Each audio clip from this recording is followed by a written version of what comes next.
Hi everyone, I'm Jason Soultan. I'm here to talk to you today about how I fell in love with work again. I'd like to thank the team from Live Tiles for inviting me to speak today. But here's a little about me. I'm the co-founder and design director of Melbourne agency Soul & Wolf. I'm 40 years old, proud father of two beautiful girls, Lenny Rose and Jamie, and I always knew I wanted to be a designer and ultimately run my own business. I started back in the industry a long time ago, back when the Mac G3 was the latest and greatest piece of technology. We applied our trade on tools such as Photoshop and Illustrator, and as you can see here, they look a lot different to what they do these days. Now at Soul & Wolf, we like to think of ourselves as a digital growth agency. We work with our clients, to help them achieve their digital potential and also help them execute a strategy from start to finish. We help them with the strategy, we design the product, we develop the product, and then we market the product. We're a team of 10 passionate people, and we love nothing more than helping our clients achieve their goals and grow. We do great work for great people, and as you can see here, we have a great list of clients that we work with today. Anyway, back to me. So many people may think I'm a designer, creative director, co-founder, whatever I am. That's how it looks, but this is the actual reality. As you can see, as a business owner, in particular a small business owner, you need to wear a lot of different hats. However, over the years, as my responsibilities have grown, as the team has grown, we have to keep the lights on, we have to pay wages. The one thing that I was actually the most passionate about was quickly taking a back seat. Working with corporates for a long time and stakeholders, working to predefine briefs, it slowly sucked the creative life out of me. My entire career, I've never not enjoyed going to work. However, in most recent times, this was now becoming something that was creeping into my daily life. I actually didn't want to go and do client work or anything like that at some particular points. So I started to ask myself, how do I get myself out of this funk? Well, in short, I needed something other than client work to work on. I needed something that I was passionate about. And today we call those side hustles or passion projects. I just really wanted to stop being this guy, to be honest. No one likes to go to work and look at a guy like this, and no one really wants to be like that. And as Steve Jobs said, the only way to do great work is to love what you do. Now, we call them side hustles or we call them passion projects. I personally believe the two go very hand in hand. A side hustle shouldn't just be based purely on financial gain or freedom. If your side hustle is something you're passionate about, the money may come, but if it doesn't, you've actually done something that you are proud of and you've been passionate about it. So the stats. Well, it's obviously clear that many other Australians feel the way that I do, and I'm pretty sure some of you in the audience today do. 76% of Australians are looking to learn new skills. And these Australians agree that they'd like to do side hustle just to do that. Over half, or 56% of Aussies, want a side hustle because they're sick of their work routine. And almost half, or 46%, of people no longer feel that they are challenged in their current roles and feel that they have stagnated. And this is exactly how I felt. So enter May 2018. This was the start of my side hustle or passion project journey, and it was even before I knew it. As we've done for many years, my partner Marco and I travel to international conferences and events, to learn from our counterparts and see what the rest of the world are doing. While these events are insightful, many of them miss the mark for me. Many events focus on the fluffy work that people are doing in tech companies such as Facebook and Google, or the incredible big projects that people are doing for global brands. Well, as a small agency, this isn't real world. It doesn't really resonate with me. Not everything is amazing and easy. None of the content really focuses on the how or the struggle. I really wanted to know more. I want to know how you landed your dream job, how the agencies landed a global account and how they managed it.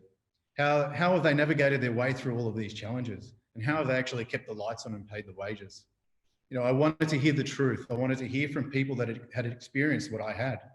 I guess I really wanted to know that there were others out there that had felt my pain in the industry, have experienced the roller coaster ride of being a company founder or business owner. I just really wanted to know I wasn't alone. So it was at the A Awards conference in San Fran that I had the opportunity to spend an evening with some speakers. I shared this frustration and obviously, my feelings with them. And many of them agreed. There was definitely a space, in the conference industry for an event like this.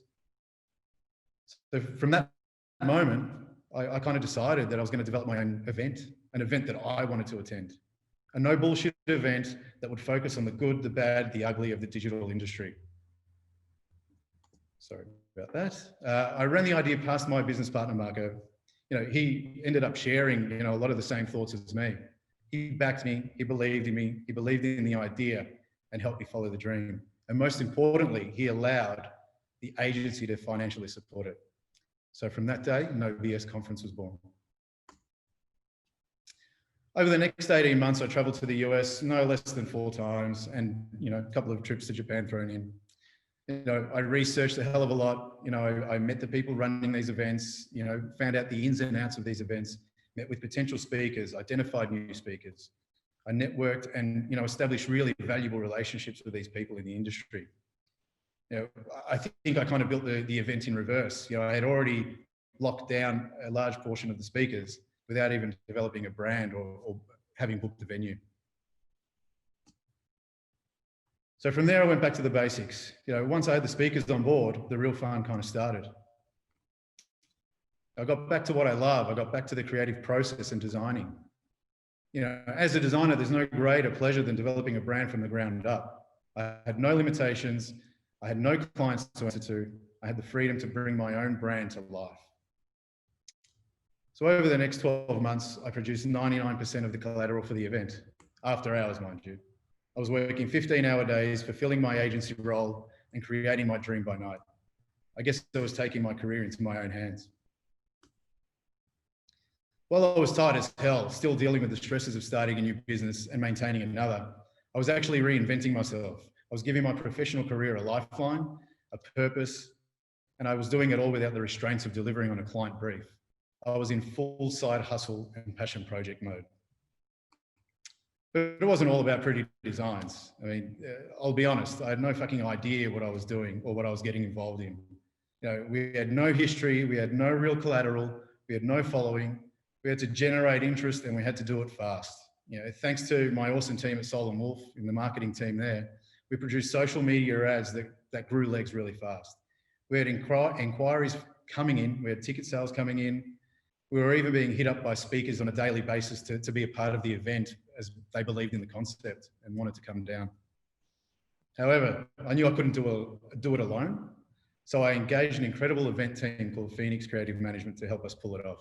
I quickly realized there was so much more involved in pulling off a large scale event.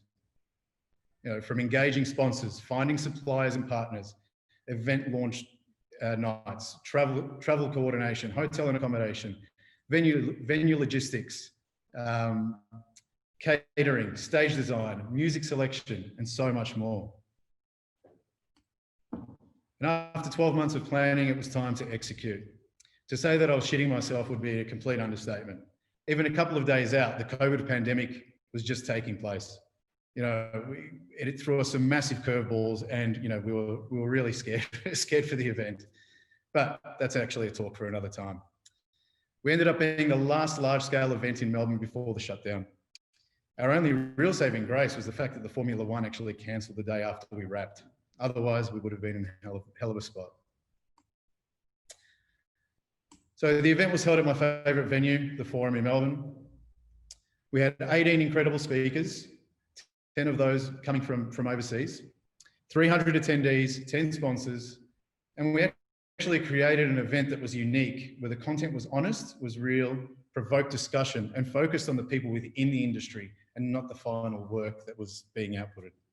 We had created an event that morphed into somewhat of a group therapy session and focused on mental health for digital professionals. And in reflection, I think I created an event that actually helped me overcome my own mental issues and demons. So the unexpected. Well, one thing we never considered doing or didn't really think about in the process was the impact that this would have on the digital community.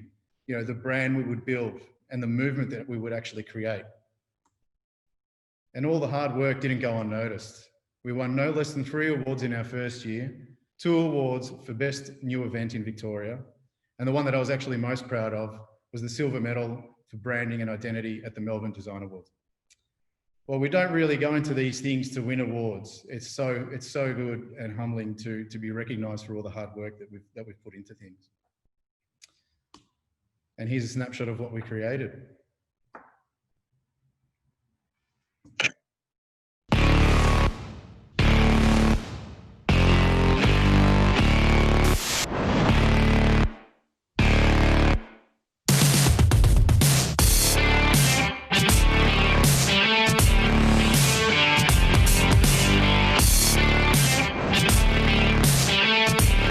We are definitely problem solvers. Everyone in this room is likely a problem solver.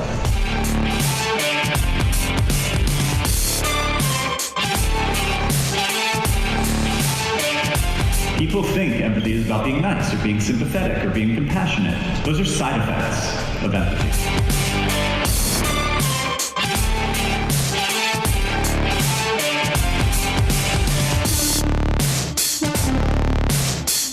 We want to break free from the constraints of our biology and become better, faster, stronger versions of ourselves.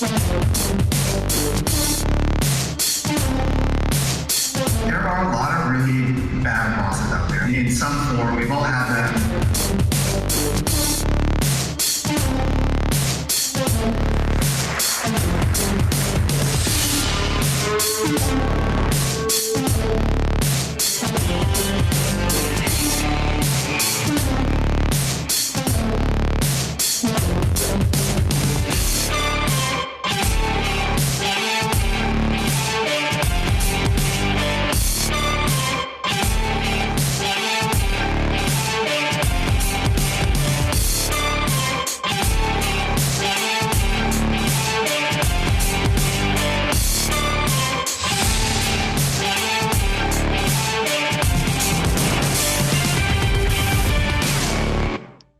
So as you can see, we really created and delivered something extraordinary that people are still talking about today. And speaking of today, since the event, I've got my creative groove back. I've become a better boss. I've become a better colleague. I'm more comfortable in my role in this crazy industry, but most importantly, I've become happier in life. And that's how I fell back in love with work again. Thank you.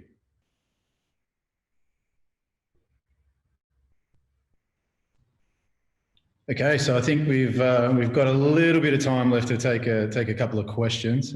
Might have gone on a little bit too long there with the video, especially. Okay, I can see a couple of questions coming in. The first one here is, what was the hardest part of my journey? Okay, well, I think the hardest thing for me, because I don't open up too much to people, was actually telling someone my idea and telling people, how I felt and what I was feeling and what I wanted to do. Once I did that, the rest kind of fell into place. The second one we have here, after going through this process, would you run another event? Absolutely. I mean, if we could do what we did last time, the next one's going to be a hell of a lot easier to do. Given COVID, unfortunately, it's going to be a little tricky with how we will fly people in.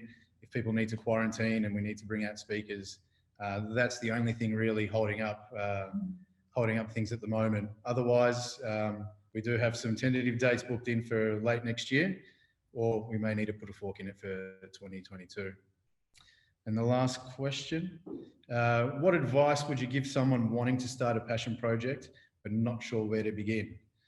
Well, everyone's passionate about something.